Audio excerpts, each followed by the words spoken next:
Hello बच्चों, कैसे हो आप लोग। उम्मीद करता हूँ आप सब लोग ठीक होंगे और मन लगा के पढ़ाई कर रहे होंगे। आज का वीडियो बहुत ही स्पेशल है। There is a lot of updates that I have to share with you. As you guys know that आपके एसवाईसी के चारों डोमेन की रजिस्ट्रेशन 10 फरवरी से स्टार्ट हो चुकी हैं और लास्ट 28 फरवरी है डेट आपकी। और अगर आपने अभी तक रजिस्ट्रेशन नहीं किया है तो थोड़ा और वेट कर ले, आप पूरी जानकारी ले लें तभी रजिस्ट्रेशन करें। 2-3 दिन का समय दें अपने आप को। आप जिस भी डोमेन में एडमिशन लेना चाहते हो उस डोमेन की पूरी जानकारी इकट्ठा कर लो। You should know each and every thing about that domain before register start doing registering. आज हम एसओएसी डोमेन के 4-5 डोमेन जितने भी हैं उसमें एडमिशन लेने के लिए जो रजिस्ट्रेशन हो रहे हैं उसके बारे में बात करेंगे। रूल में क्या क्या चेंजेस आए हैं, क्या क्या नए डोमेन ऐड हुए हैं, उसके बारे में भी बात करेंगे। But before that, if you are new to this channel, जल्द से जल्द जुड़ जाएं, सब्सक्राइब कर ले सो दैट आपको हर डोमेन के बारे में एक एक डिटेल, एक एक जानकारी मिलती रहे। रजिस्ट्रेशन कैसे करना है, किन किन बातों का ध्यान रखना है, एंट्रेंस टेस्ट की प्रिपरेशन कैसे करोगे, कौन कौन से टॉपिक्स पे फोकस करना है आपने सो दैट आपका सिलेक्शन होने के चांसेस बढ़ जाएं। We will talk about each and every topic one by one in detail. और अगर आप उन अपडेट्स को मिस नहीं करना चाहते तो इसके लिए आपको जल्द से जल्द इस चैनल से जुड़ना होगा, आपको सब्सक्राइब करना होगा। आप सब्सक्राइब कर लें क्योंकि आप वो सारे अपडेट्स को मिस नहीं करना चाहते। और वो सारी जानकारी आपको इसी चैनल के थ्रू आपके पास पहुंचाई जाएगी, आपको प्रोवाइड की जाएगी इसी चैनल के थ्रू। तो आज के इस एपिसोड में आपके लिए एक बहुत अच्छी खबर है, बहुत बड़ी खबर है। अब आपके पास 4 की जगह 5 चॉइसेस हो गई हैं। स्कूल्स ऑफ स्पेशलाइज्ड एक्सेलेंस की टीम ने एक नया डोमेन जोड़ा है। पहले आपके पास सिर्फ 4 चॉइसेस थी, stem domain, humanities, performing and visual arts, and the last one was high and 21st century skills। लेकिन अब इसमें एक और डोमेन जुड़ गया है और वो है armed forces preparatory school, AFPS। ये पूरी दिल्ली में सिर्फ एक ही ऐसा स्कूल है जो एसओएसी का है और army, NDA, Indian army, Indian navy की प्रिपरेशन करवाती है। और इस डोमेन में क्लास 9th और क्लास 11th वाले दोनों ही क्लासेस के बच्चों का एडमिशन स्टार्ट हो चुका है, रजिस्ट्रेशन स्टार्ट हो चुका है। और इन दोनों ही क्लास के बच्चों का एडमिशन अब हो जाएगा इस पर्टिकुलर AFPS डोमेन में। अगर आप इस नए डोमेन में इंटरेस्टेड हैं and if you want to pursue your schooling in this school then please let me know in the comment so that मैं आपके लिए इस डोमेन के ऊपर पूरी डिटेल में वीडियो बनाऊं। चलो, ये तो हो गई पहली अच्छी खबर। अब देखते हैं दूसरी अच्छी खबर क्या है आपके पास। दूसरी अच्छी खबर ये है कि आपके लिए एसओएसी स्कूल की संख्या बढ़ा दी गई है। As we all know that पहले दिल्ली में सिर्फ 20 एसओएसी स्कूल्स थे, लेकिन now we have 31 schools of specialized excellence. ये जो एसओएसी स्कूल की संख्या बढ़ गई है, इससे होगा क्या। दिल्ली में एसओएसी स्कूलों की संख्या बढ़ गई is not just a good news for you. इससे आपको कई सारे फायदे मिलेंगे। सिर्फ ये नंबर ऑफ स्कूल बढ़ जाना ही गुड न्यूज नहीं है, इससे आपको कई सारे फायदे मिलेंगे।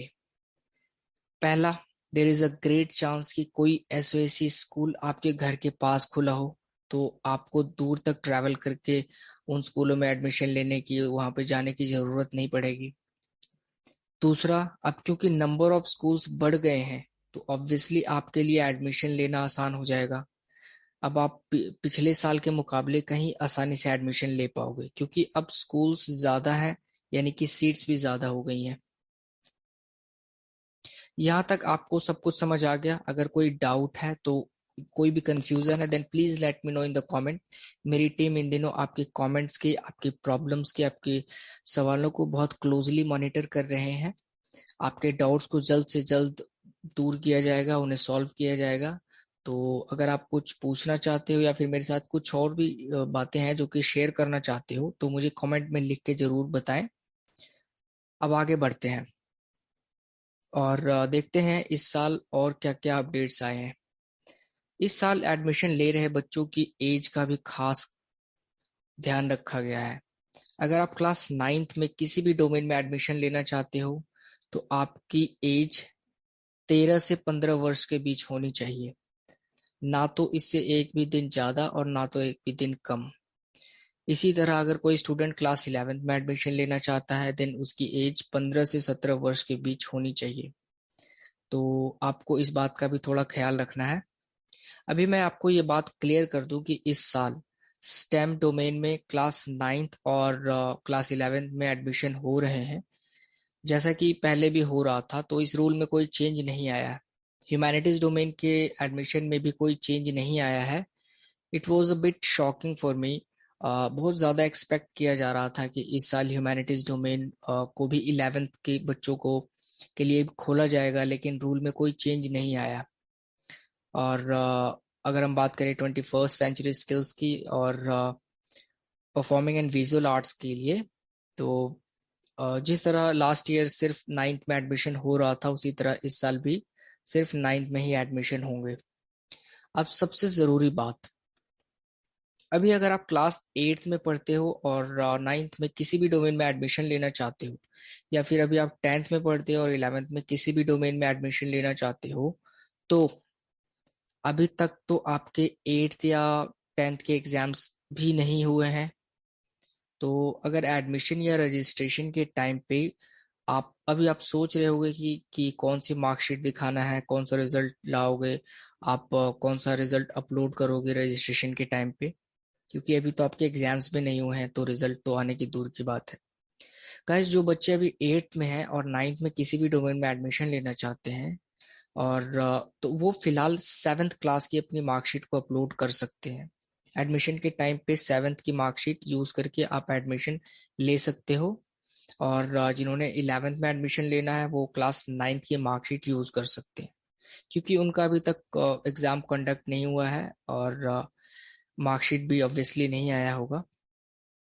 लेकिन आपको अ, एक जम के मेहनत करनी है, और 8th वाले बच्चों को हर हालत में 60% या उससे ज्यादा लाने की जरूरत है। और जो बच्चे अभी 10th में हैं उन्होंने हर हालत में कम से कम 75% लाने ही लाने हैं, नहीं तो आप अभी तो रजिस्ट्रेशन कर लोगे, लेकिन अगर आपके एलिजिबिलिटी मार्क्स, जो एलिजिबिलिटी मार्क है लाइक 9th क्लास वालों के लिए 60% और 11th वालों के लिए 75%, वो है एलिजिबिलिटी मार्क। अगर आपके एलिजिबिलिटी मार्क्स से कम नंबर आए देन आपका एडमिशन कैंसिल हो सकता है, आपको दिक्कतें आ सकती है।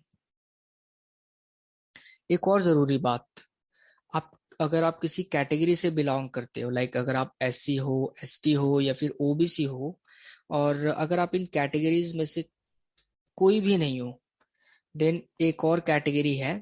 अगर आप इन कैटेगरी से बिलोंग करते हो, एससी एसटी या ओबीसी, तो ऑब्वियसली आप वो सेलेक्ट करके आप इन रिलैक्सेशन, मतलब कि ये जो जो भी बच्चे इन कैटेगरी से बिलोंग करते हैं उनको एडमिशन में कट ऑफ में रिलैक्सेशन मिलता है। उनके नंबर थोड़े कम भी होते हैं फिर भी उनका एडमिशन हो जाता है। और अगर आप अभी जनरल हो, यानी कि आप एससी एसटी या ओबीसी नहीं हो, तो may be there is a chance कि आप किसी, मतलब कि एक और कैटेगरी है जिसके कोटे से आप आसानी से एडमिशन ले सकते हो। और ये बात ज्यादातर बच्चों को नहीं पता होती है, वो इन चक्करों में पढ़ना नहीं चाहते, लेकिन ट्रस्ट में इनके सर्टिफिकेट की बहुत वैल्यू होती है। नॉट जस्ट फॉर नाउ, आगे भी जब आप किसी कॉलेज में एडमिशन लोगे या गवर्नमेंट जॉब पे अप्लाई करोगे तो हर जगह ये सर्टिफिकेट काम आती है। आपको हर जगह रिलैक्सेशन मिलेगा, आपको जॉब आसानी से मिल जाएगी, गवर्नमेंट जॉब। आपको ये कॉलेज में एडमिशन भी बहुत आसानी से मिल जाएगी अगर आपने ये सर्टिफिकेट अभी बनवा लिया तो अगर आप ना तो एससी हो, ना तो एसटी हो और ना ही ओबीसी हो, लेकिन क्या आपको पता है अगर आपकी फैमिली एनुअल इनकम 8 लाख से कम है तो आप ईडब्ल्यूएस कैटेगरी से बिलोंग करते हो, यानी कि इकोनॉमिक बैकवर्ड सेक्शन। अगर आपके घर में सब लोगों के हर महीने की इनकम को मिलाने पे 65,000 या उससे कम है, यानी कि आपके घर वालों की इनकम हर महीने 65,000 या उससे कम है तो आप इस सुविधा का लाभ उठा सकते हो। आप एक ईडब्ल्यूएस कैटेगरी से बिलोंग करते हो, आप ईडब्ल्यूएस सर्टिफिकेट के लिए अप्लाई कर सकते हो। ये सर्टिफिकेट भी महज 14 दिनों में ही बन के आ जाएगा और फिलहाल के लिए आप इसके एप्लीकेशन रिसिप्ट से काम चला सकते हो। आराम से आप एप्लीकेशन रिसिप्ट से रजिस्टर कर सकते हो एसयूएससी में और एडमिशन लेते लेते तक आपका ये सर्टिफिकेट बन के आ जाएगा 14 दिन के बाद। और अगर आपको जानना है कि ईडब्ल्यूएस सर्टिफिकेट कैसे अप्लाई करें देन प्लीज़ आप मुझे अपने कमेंट में पूछ सकते हो, मेरी टीम आपको ठीक तरीके से गाइड करेगी। आपको इस कैटेगरी में काफ़ी रिलैक्सेशन मिल सकता है, लेकिन आपके पास कास्ट सर्टिफिकेट होना कंपलसरी है, और तो और वो कास्ट सर्टिफिकेट दिल्ली का होना चाहिए। और जिन बच्चों के पास उनका कास्ट सर्टिफिकेट नहीं है, आप लोग जल्द से जल्द बनवाएं, 14 दिन लगते हैं बनने में। तो अगर आप इन दिनों अप्लाई कर लोगे तो उसके एप्लीकेशन रिसिप्ट से तो आप अभी रजिस्टर कर लोगे, और जब बन के आ जाएगा 14 दिनों बाद उसकी कॉपी आप स्कूल में जमा करा सकते हो। अभी आपके रजिस्ट्रेशन 28 फरवरी तक चलेंगे और एंट्रेंस एग्जाम आप 15 से 20 मार्च तक एक्सपेक्ट कर सकते हो, उसकी डेट अभी नहीं आई है। तो आपको इस एग्जाम के लिए रेडी रहना है। एडमिट कार्ड जैसे ही आएगा मैं आपको जल्द से जल्द अपडेट कर दूंगा। बस आप जुड़े रहें हमारे साथ। अगले वीडियो में हम देखेंगे कि आप रजिस्ट्रेशन फॉर्म कैसे फिल करोगे। अभी आप कोई जल्दबाजी ना करें, 2-3 दिन का टाइम लें, पूरी जानकारी लेने के बाद ही रजिस्ट्रेशन फॉर्म फिल करें। तो मिलते हैं अगले एपिसोड में जिसमें हम रजिस्ट्रेशन फॉर्म को फिल करेंगे, कैसे फिल करना है वो देखेंगे। फिर आगे आने वाले एपिसोड में एंट्रेंस टेस्ट की प्रिपरेशन इसी चैनल पे करवाई जाएगी। तो जल्द से जल्द सब्सक्राइब कर लें। अगर आपको ये वीडियो पसंद आई और ऐसा लगा कि मैंने आपको कुछ जानकारी दी है, आपको थोड़ी भी हेल्प की है, तो आप इस वीडियो को लाइक कर दें। और आप लाइक करके मुझे अपना वो एक्सप्रेशन बता सकते हैं। आप मुझे ये एक्सप्रेस कर सकते हो कि आपको ये वीडियो इन्फॉर्मेटिव लगी, आपको इस वीडियो में कुछ अपने आपको जानकारी मिली। तो आप इस वीडियो को लाइक करके आप मुझे बता सकते हो। और आप इस वीडियो को अपने फ्रेंड्स के साथ शेयर कर सकते हो। अपने फेवरेट टीचर के साथ शेयर जरूर करना जिनसे आपकी ज़्यादातर बात होती है, और उनके साथ शेयर करें और फिर उनसे इसके बारे में डिस्कस करें। वो आपको इसके बारे में ज़रूर कुछ ना कुछ नई बात बताएंगे या कुछ इन्फॉर्मेशन देंगे। So that's it from my side for today guys. See you in next episode with some more updates. Till then, stay tuned, stay connected. Bye bye.